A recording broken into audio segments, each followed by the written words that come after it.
Fala aí pessoal, sejam muito bem-vindos a mais um vídeo aqui no meu canal do YouTube, hoje trazendo para vocês mais um vídeo aí relacionado, obviamente, a empresas que têm pago bons dividendos e também, obviamente, empresas que alguns de vocês possam até ter na carteira previdenciária. Hoje eu quero falar para vocês sobre o resultado de Banco BMG e usar um pouco desse vídeo também para te alertar sobre algumas coisas que eu acho que você tem que colocar aí na sua cabeça, especialmente quando você está escolhendo empresas para compor a sua carteira previdenciária, ou seja, empresas que pagam dividendos.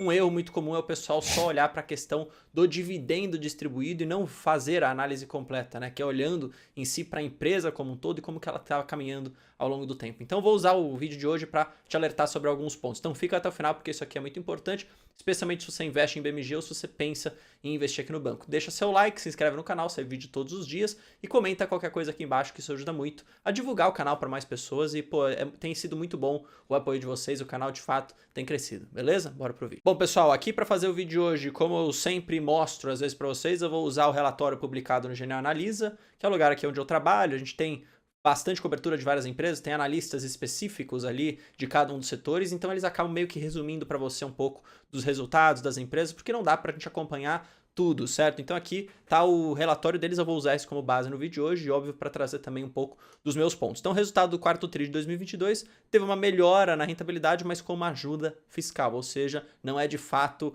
um negócio intrínseco da operação da empresa.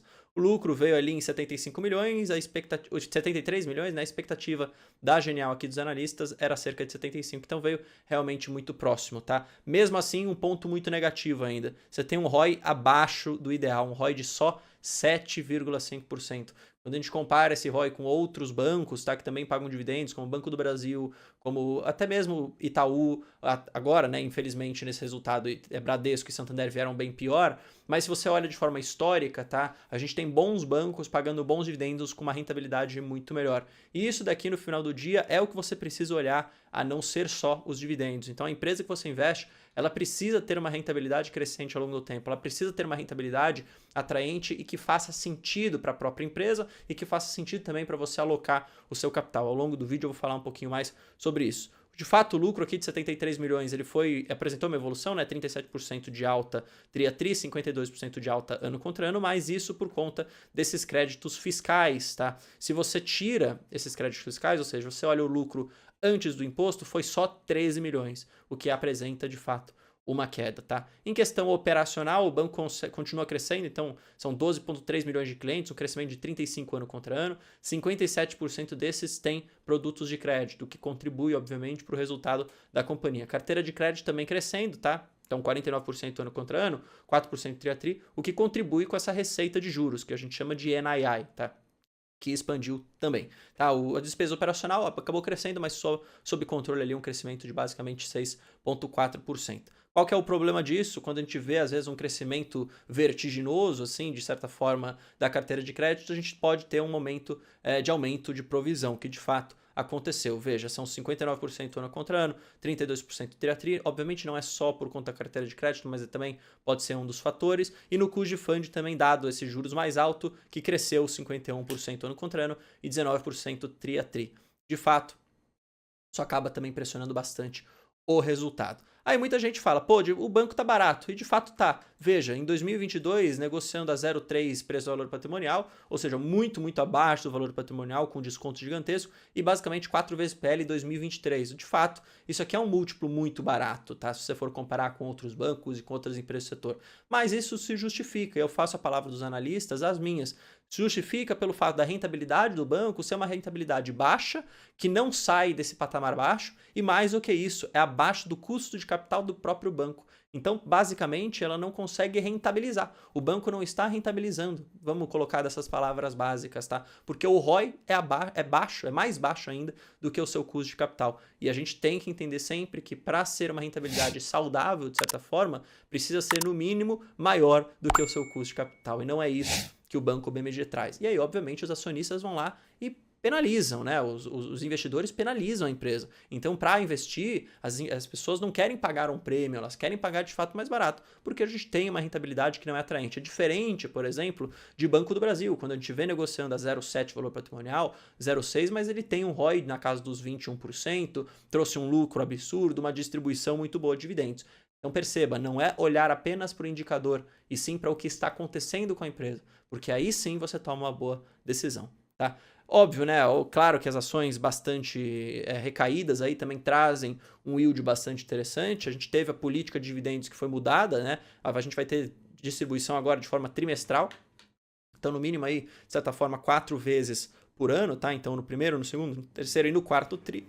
E a gente teve também, obviamente, me desculpa aqui, quase engasguei, mas a gente teve também uma distribuição até que, de certa forma, relevante de juros sobre capital próprio, basicamente aí quase 17% de yield. Para 2023, a gente deve ter a mesma coisa, um dividend yield de 16%.